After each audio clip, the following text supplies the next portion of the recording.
Hey, what's up? I'm Beth and this is Star Makeup. Today I wanted to do a tag video. I saw Betty Jean from Beautbean do this tag video and I thought it was a pretty cool idea, so I decided to go ahead and do it too. So the tag is My Makeup Year 2020. So basically it's just a bunch of questions about, you know, makeup in the year 2020. So let's go ahead and just jump right into the questions. So the first one is brands that I fell in love with. Two of these are gonna sound really crazy, but I didn't get into like mainstream makeup until like a year and a half ago. So the two mainstream brands that I fell in love with this year are ColourPop and Juvia's Place. I actually bought my very first ColourPop purchase at all. I got almost the entire Mint to Be collection. So my first ColourPop purchase ever and for 2020 was the Mint to Be collection. The only thing that I didn't get were the Glitterly Obsessed, and I really wish that I had gotten them now. And I also had never tried Juvia's Place. I tried Juvia's Place somewhere at the beginning of the summer, and I have just fallen in love with both of those brands. I probably have more ColourPop and Juvia's Place stuff than any other brand. Definitely more ColourPop than anything.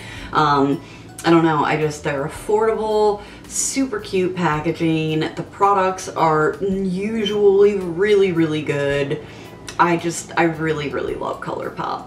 And then another more mainstream brand that I really fell in love with towards the end of 2020 is Glamlite. I got the Ice Cream Dream palette, and the shadows in that palette are so good. I ended up getting the Paint Pro palette and the like Pie Foodie box. So with the Pie Foodie box, I was able to try a few more of her products, like the lip products and highlighters, and they are just as good as the eyeshadow palettes. So I really love Glamlite. I also wanted to include a couple of single shadow brands in this. So I have also fallen in love with Divina Cosmetics because their single shadows are just amazing. And also Give Me Glow, which is another single shadow brand. They do palettes. I just purchased my first palette from them like right before Christmas. I got the Christmas Morning palette and the Vivid Rose. I have done videos on both of them, which I can link for you. And their palettes were just as good as their single shadows. So those are the brands that I fell in love with in 2020. The next question is brands that I broke up with. So here's the thing about that. I don't buy into this whole cancel culture stuff. I don't care. I don't care what people do in their personal lives. As long as the products are good, that's my only concern. But I do have one answer to this question, and that would be Jeffree Star. Absolutely love the products of his that I do have. But after the Bloodlust palette came out, I wasn't able to get anything after that for a while, and I'm really glad that I wasn't, because not only did all of his personal stuff kind of explode over the summer, but when I saw the reviews of some of the collections that he released towards the middle of 2020, just the quality was not good at all. So I just decided that I was not going to buy any more of his products. I will use the products that I have because I spent that money on them, and I don't care what he does as a person. I didn't buy the products because of him. I bought the products because everybody said that they were good quality. And when everybody started saying that they weren't good quality anymore, I was like, yeah, I don't want to pay 60 bucks basically for an eyeshadow palette that sucks when I could spend $12 and get an eyeshadow palette from ColourPop that is amazing. So I broke up with Jeffree Star in 2020. Products I'm happy I didn't buy. And obviously some of his products are part of this. So I'm glad that I didn't buy the cremated palette, and I'm also glad that I didn't buy the orgy palette. I really struggled when he released the Blood Money palette because I had been dying for a green palette from him, but based on the quality of those two collections, I wasn't gonna take the chance of wasting my money on a not really great looking green palette. I mean, it didn't look that amazing to begin with. So I am happy that I didn't buy those two. And I'm also happy that I didn't buy the ColourPop Garden Variety palette. I do have a couple of the other products from that collection. I have a few of the lip oils and one of the blushes because there was that gorgeous purple blush. But I'm glad I didn't buy the palette. It's just way too neutral and it just wouldn't have been the right palette for me. The fourth question is products that I'm happy that I did buy. So I am so happy that I bought the Ace Beauté Oceanic palette. That's one that I had wanted for quite some time, and I had seen like mixed reviews on it. A lot of people really love Ace Beauté's formula, and a lot of people really don't like Ace Beauté's formula. And I just recently tried the Oceanic palette and totally fell in love with their eyeshadow formula. It is probably going to be on the top of my list for eyeshadow formulas. It is so good, and I cannot wait to play with the other palettes that I got from them because I just love it. I absolutely love their formula. I'm also really glad, these ones might come as a shock too, I'm really glad that I got the On Cloud Blue and Cloud Spun palettes when they released like all that new stuff for the week of Black Friday. I just picked them up because I was grabbing a bunch of other stuff. They were new. I figured why not try them. The formula in those two palettes is spectacular. I mean, I already love ColourPop to begin with, but those two palettes, the quality is just, it's like kicked up a notch. I mean, seriously, I don't know what they did with those shimmer formulas, but they are insane. The mattes are so good. I mean, I really don't know what they did to make the quality even better than it already was, but those two palettes are phenomenal. And the other one is I wanted to try Muse Beauty's Impressionism palette, but I didn't really think that I would like the Van Gogh palette, but when they did the sale for like Black Friday and everything, it was a really good deal to get both of them together in a bundle. So financially, I figured it made more sense to just go ahead and buy both of them. And when I looked at them together, I was like, okay, well, they would work well together because the Van Gogh palette has a lot more dark mattes in it. So I was like, if anything, I can kind of use the two palettes together and make like darker looks, because the Impressionism palette is really kind of just like a bright, colorful palette. So yeah, I'm so glad that I made the choice to get both of them. I haven't even tried the Impressionism palette yet. I tried the Van Gogh because it was a little more on the new side, and it blew my mind. I will link that video for you guys. The look that I did with that palette was so stunning. The shimmers in that are perfect. It is a beautiful palette, and I am so happy that I ended up deciding to get both of them. The next question is what I feel were overhyped makeup releases. And the only thing that I could really think of with that was the Nikkie Tutorial and Beauty Bay collaboration. You know, it got a lot of hype.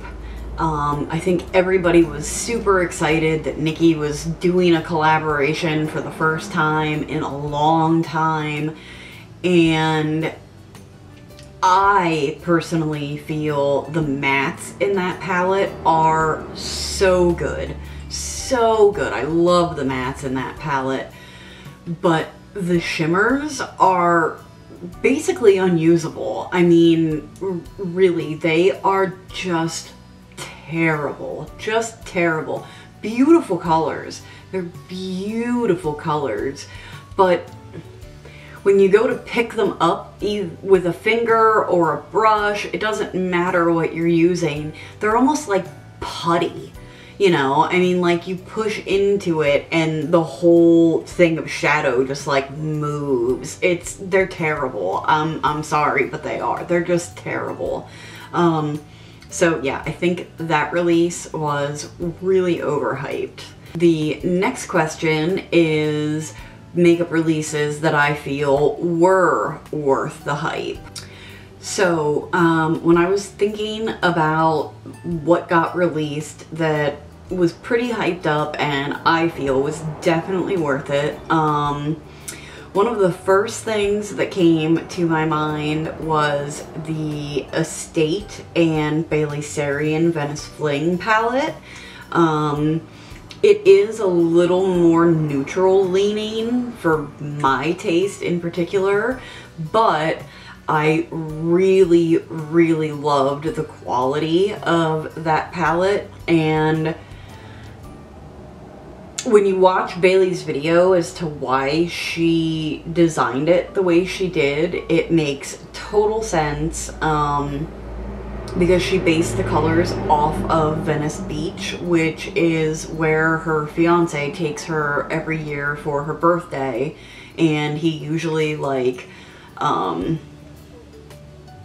graffitis her name with spray paint on something there. So it was kind of like about their relationship, and it was cute. And like I said, the palette is really, really good quality. I really love the looks that I've created with that palette. So I really think that one was worth the hype. And the only other things that I could think of were Christie's ColourPop collection, obviously, was very hyped up. But the thing that was the most hyped up this year and broke the internet was Christie's collaboration with Pure. And I love that palette. I know a lot, well, maybe not a lot. I know there were people that really, really didn't like it, but I absolutely love it. I only had an issue with like really the purple on the colorful side, Everything else I thought was absolutely amazing. Cafe Disco is like one of my favorite shimmers of all time. So yeah, I think that one is certainly worth the insane amount of hype and breaking the internet. Seventh question is best new indie brand, and I hands down have to give that to Muse Beauty. Like I said, I still haven't tried the Impressionism palette, but I imagine that it's the same great quality as the Van Gogh. The color story of the Impressionism palette is amazing. Like I said, the two palettes together I think are going to be stunning. I love how everything that they're doing is like based off of actual art and artists, and I don't know, I just really love the brand's aesthetic. And yeah, I think that they are definitely one of the brands to watch for 2021. Number 8 is the worst release of 2020, and that has got to be the Jeffree Star Orgy palette. It's gotta be. That thing, it was just so unnecessary to have that many different depths of brown, basically. You know what I mean? It was just, had it been like a 12 pan palette, it might have made sense, but what was it, like 30 shades basically of brown? I mean, and the names were horrible. I mean, you couldn't buy that and give it to someone as a gift. You know, the design on the front of the palette is just vulgar, and it was hands down the worst release of 2020. And apparently, like I said earlier, the quality was just garbage. There were like hairs in the shadow. Just really not good. Question number 9 is one thing that I do not want to see in 2021 brought from 2020. So the only thing that I can think of that I don't want to see this year that we saw a lot of last year are neutral palettes with a pop of blue, or neutral palettes with a pop of green, or whatever. It doesn't matter what the pop of is.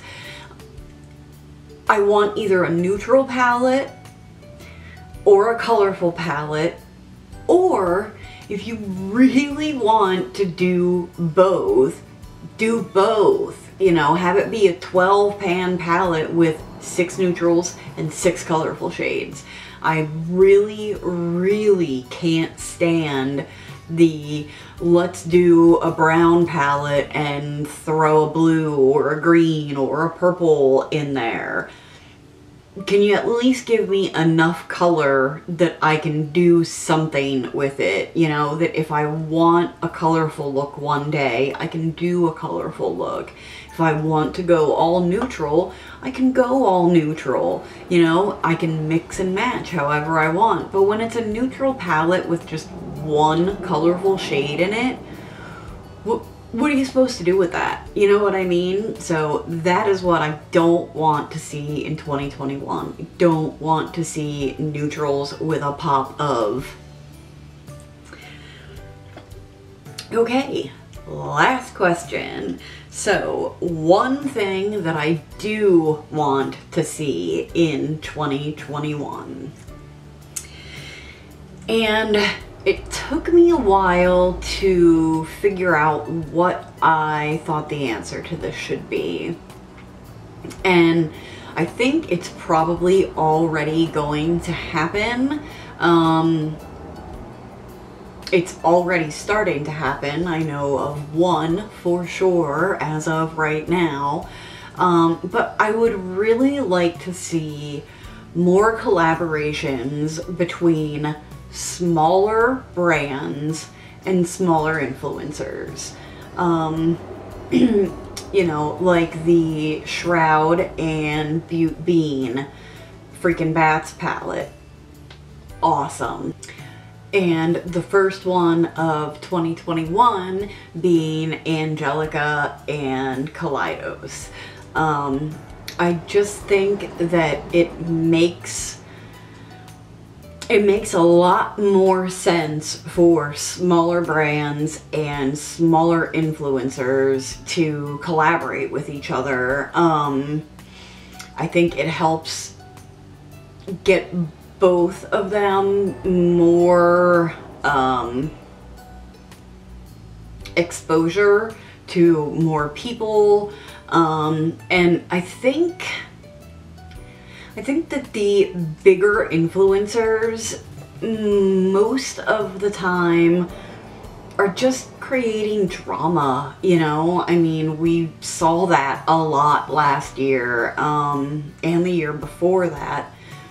So, I don't know. I just think that the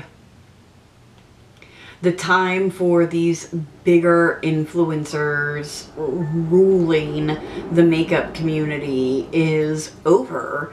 You know, I think that more people would like to watch more people that they can actually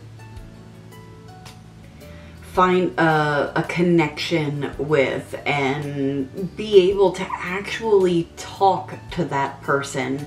You know, if you sent a message to James Charles or Tati, the chances of them actually responding to you are next to none, you know. But if you watch a smaller influencer and you have a question about something, or you're trying to start your own channel and you're having problems with something, you could probably message one of those people and actually have a conversation with them.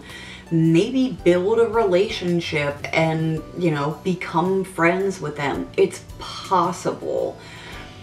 So I don't think people want to watch bigger influencers anymore, and because of that, it would be in the smaller brands' best interest to bank on the smaller influencers, to help get their name out there. And, you know, the same thing goes for the smaller influencer.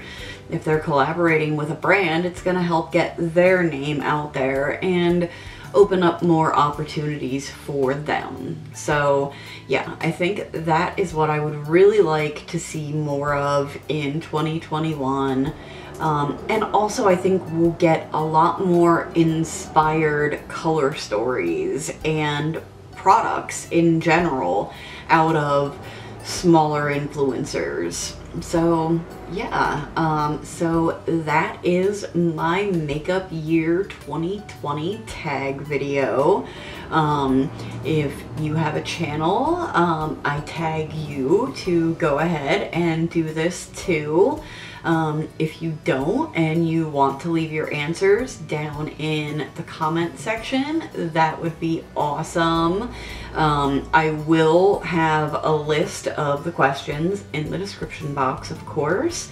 I will also link Betty Jean's video,